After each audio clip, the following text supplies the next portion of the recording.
Sobre a liberdade de expressão no Brasil está tão acelerado, a situação é tão surreal que agora a Justiça Eleitoral resolveu decidir o que os brasileiros podem ou não falar. A censura, claro, veio de forma sutil, disfarçada de defesa da democracia, porque agora é assim: somos os defensores da democracia, então censuramos aquilo que nós achamos que não está adequado. E o que a Justiça Eleitoral acha que agride a democracia? O povo pedir transparência no processo de captura eletrônica dos votos e na leitura desses votos no caminho do voto até o tal do boletim de urna. Eu sou a Cristina Grêmio, colunista da Gazeta do Povo, e nesse vídeo vou analisar essa questão dos censores do século XXI, que estão ultrapassando todos os limites, indo contra a Constituição e destruindo eles próprios os maiores pilares da nossa democracia, que são a liberdade de expressão, a vontade popular e eleições transparentes. A notícia que motivou esse vídeo vem do TSE, Tribunal Superior Eleitoral, uma esfera da justiça que quase nenhum país tem. Além do Brasil, só se tem notícia de tribunal eleitoral na Costa Rica. Aqui, o braço do judiciário, criado teoricamente para cuidar só de eleições, consome quase R$ 1 bilhão por ano, mesmo quando não tem eleição.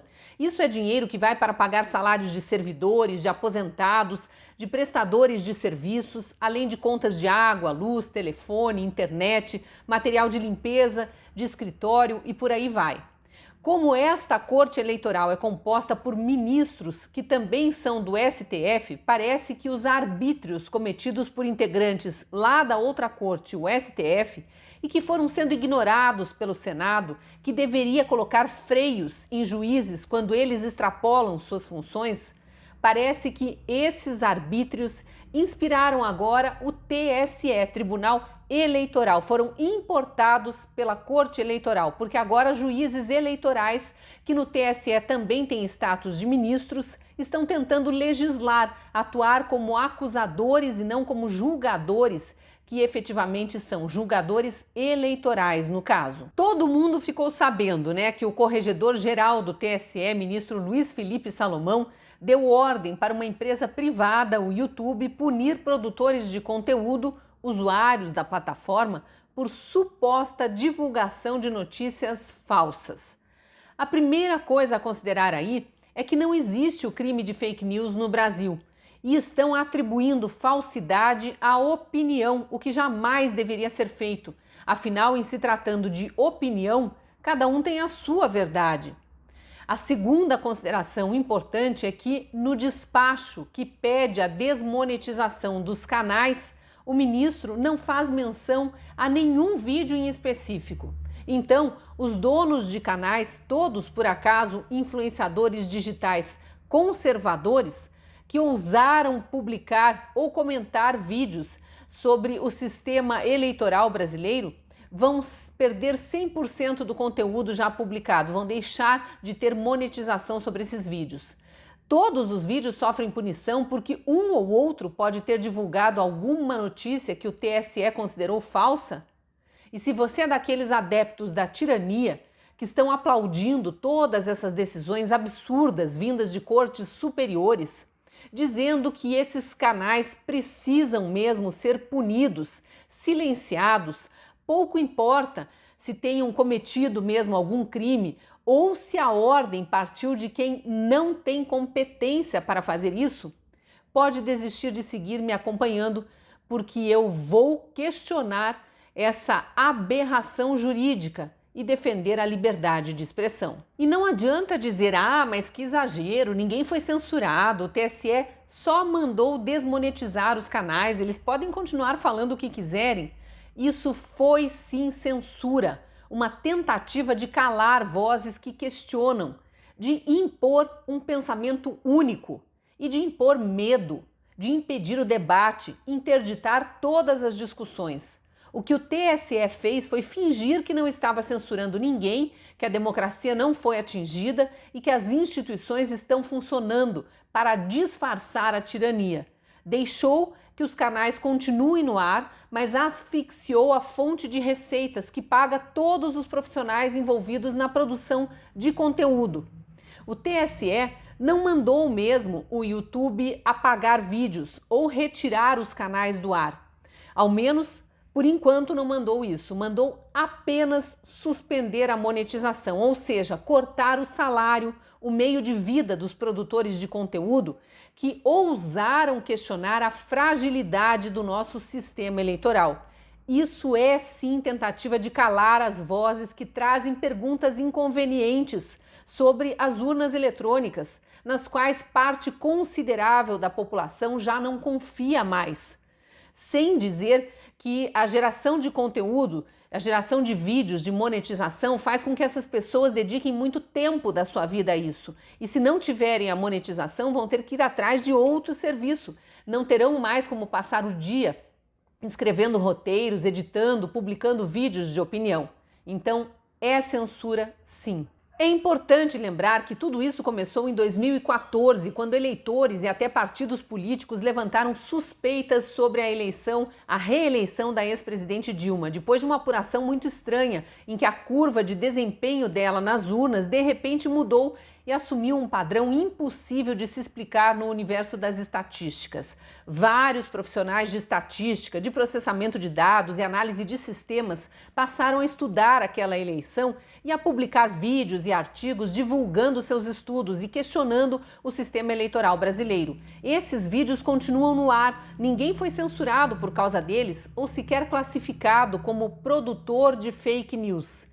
Depois, em 2018, surgiram várias outras suspeitas e questionamentos, além de mais especialistas em tecnologia da informação e desenvolvimento de sistemas eletrônicos, explicando que é possível sim programar um equipamento para, por exemplo, apresentar um padrão específico de resposta a qualquer clique.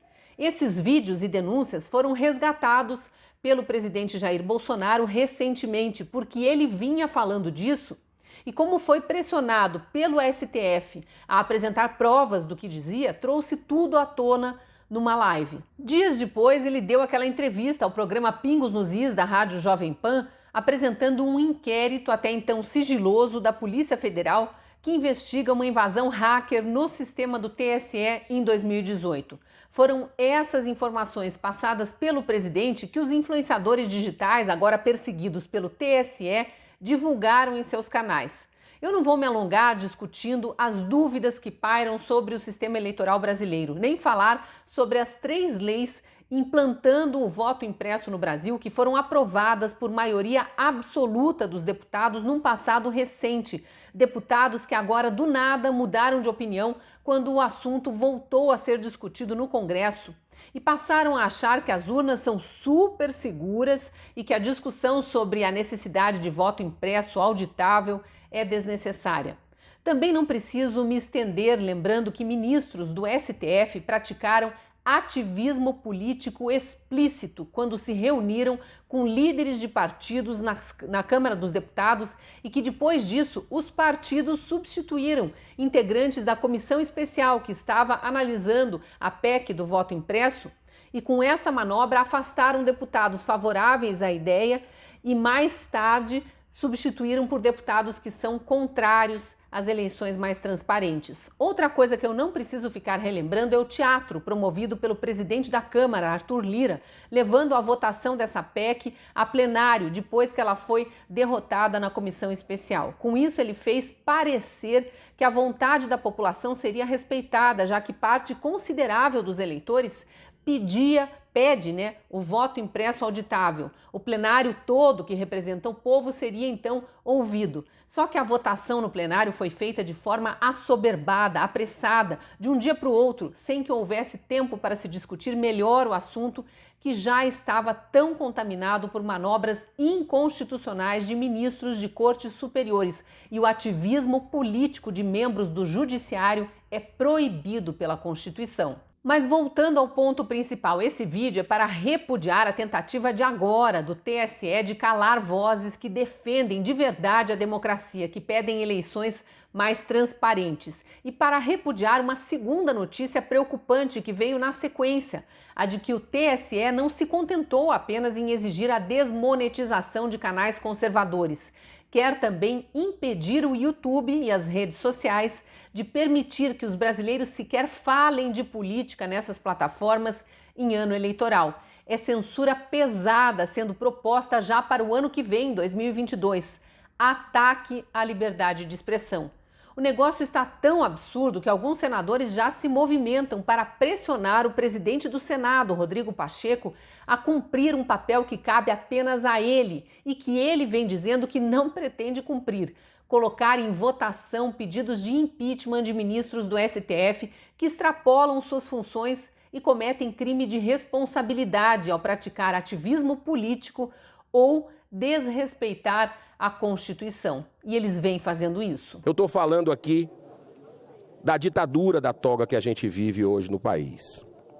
O Brasil já vive com cerceamento de liberdade de expressão, pilar fundamental da democracia. E só o Senado, senhor presidente, apenas o Senado Federal tem o poder de frear tais abusos dentro das quatro linhas.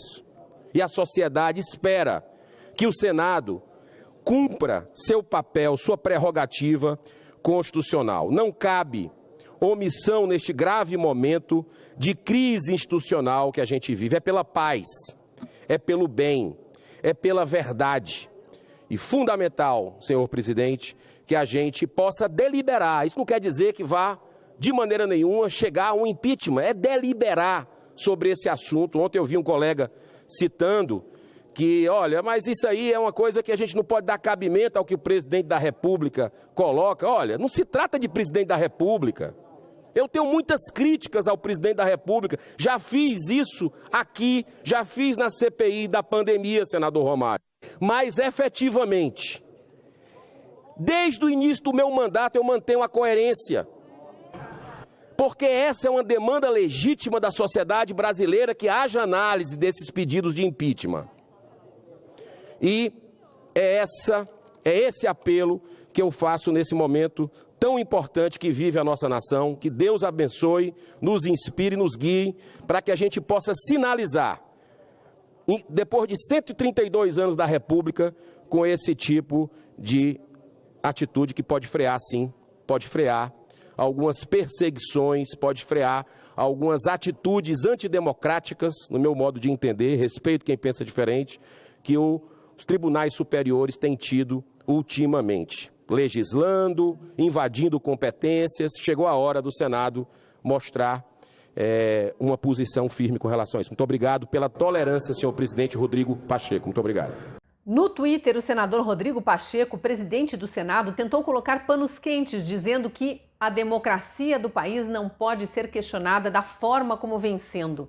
Não à toa teve muito mais comentários do que curtidas, o dobro, na verdade, e praticamente todos perguntando como assim não podemos questionar a democracia. E que democracia é essa em que juízes, ministros de cortes superiores desrespeitam a Constituição com ordens tiranas, dignas de ditaduras, como avançar sobre outros poderes, mandar prender pessoas sem acusação formal, sem o devido processo legal. E isso enquanto criminosos já julgados e condenados estão livres por ordem do mesmo tribunal, que agora censura e prende como bem entende por um crime que nem existe no Brasil: crime de opinião. Olha, se há algo de bom nessa história toda é a união de vozes conservadoras e o apoio que está surgindo a quem foi censurado. Durante entrevista ao programa Pingos nos Is da Rádio Jovem Pan, a Bárbara, do canal Te Atualizei, um dos alvos do pedido de desmonetização feito pelo TSE ao YouTube, recebeu uma oferta inesperada e muito bem-vinda. A ex-jogadora de vôlei, campeã olímpica pelo Brasil, comentarista de política do programa, Ana Paula Henkel, que é casada com um americano e por isso é também cidadã americana, ofereceu seu próprio canal para a Bárbara publicar os vídeos. Ofereceu, inclusive, repassar para ela toda a monetização que arrecadar. para que a Bárbara continue a ter uma fonte de renda e não precise se calar, deixar de fazer as análises que são assistidas por milhões de brasileiros. Essa mesma oferta, aliás, já tinha sido feita antes no Twitter pelo colunista da Gazeta do Povo, que também é comentarista de política, Rodrigo Constantino. Primeiramente, quero deixar aqui, oferecer o meu canal no YouTube, que eu não uso, e que ele é estabelecido aqui nos Estados Unidos. Quem sabe essa decisão da Justiça brasileira não chegue até o meu canal. Eu não uso, está lá o canal paradinho, a renda vai ser toda revertida para você. A gente tem que ajudar aí da maneira que a gente puder. Fica aqui, então, você pode usar o meu canal se você quiser. Depois disso, outra brasileira, também casada com um americano, anunciou que nem tem canal no YouTube, mas está disposta a criar um canal para deixar à disposição de influenciadores digitais censurados que queiram espaço e precisem da monetização dos vídeos. Vai ser um desafio para a Justiça Eleitoral brasileira querer avançar sobre a liberdade de expressão de americanos residentes nos Estados Unidos, país que mais defende as liberdades no mundo, tanto que seu maior símbolo é uma estátua da liberdade. E aqui no Brasil, influenciadores digitais que ainda não foram calados uniram suas vozes para tentar fazer gritos por liberdade serem mais fortes e ecoarem mais longe. Nós já vivemos uma ditadura hoje em dia no Brasil. Eu sei que todos vocês também não aguentam mais esse clima de insegurança e de censura. A censura está a escalonar e cabe a nós lutarmos pela nossa independência. O povo que não tem virtude acaba por ser escravo. E nós não seremos escravos de nenhuma ditadura comunista. Nós somos censurados, perseguidos, cidadãos receberam a Polícia Federal em casa. E não é por Bolsonaro, não, é pelo judiciário. A democracia não está mais em risco, ela já caiu.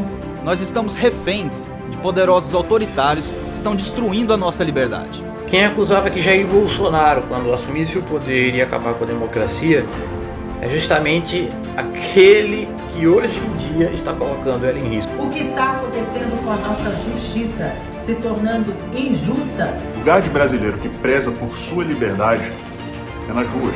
A manifestação da Avenida Paulista, que vem sendo convocada desde que a anterior, de 1º de agosto, pelo voto auditável, foi ignorada pelos deputados federais, mesmo tendo sido gigante em todo o país, promete se tornar uma manifestação por liberdade de expressão, além de reforçar o pedido por voto auditável que ainda pode ser analisado no Senado. E com certeza vai reforçar também o pedido para que o senador Rodrigo Pacheco coloque em votação pedidos de impeachment de ministros do STF que andam atacando a liberdade de expressão, espalhando terror e, além de tudo, inspirando tirania em outro tribunal, o eleitoral. E com tudo isso atacando diretamente a democracia. Aliás, este é um bom momento para também cobrar dos senadores e dos deputados que votem uma proposta de emenda à Constituição para mudar a forma como se afasta um ministro do STF que não cumpra suas funções. Não dá mais para deixar uma decisão tão importante como esta nas mãos de uma única pessoa, o presidente do Senado. Como é o Senado que julga os ministros do STF e os ministros do STF que julgam senadores acusados de crimes, e muitos são alvo de processos no STF, isso obviamente não dá certo. Tem que mudar. E você, como está vendo todas essas ordens inconstitucionais de ministros dos tribunais superiores e os ataques à liberdade de expressão? Deixa aí seu comentário, se gostou do vídeo, curta, compartilhe. Me despeço agradecendo aos assinantes da Gazeta do Povo. São vocês que permitem a produção de conteúdos como este, que acabam sendo disponibilizados para muito mais gente através das redes sociais da Gazeta. E se você ainda não é nosso assinante, me acompanha só pelas redes sociais, peço que considere fazer uma assinatura para ajudar a manter vivo um jornalismo que defende a liberdade de expressão e os demais pilares da nossa democracia. Basta apontar a câmera do celular para o QR Code que aparece na tela para ter acesso a uma promoção em que você vai pagar só 99 centavos no primeiro mês como degustação para conhecer melhor o jornal. Depois a assinatura é R$ 21,90 e você pode cancelar quando quiser. Sendo nosso assinante, você tem acesso a toda a cobertura jornalística e com exclusividade a vídeos, podcasts e artigos de opinião escritos por mais de 40 colunistas. Eu sou um deles. Te espero lá na Gazeta.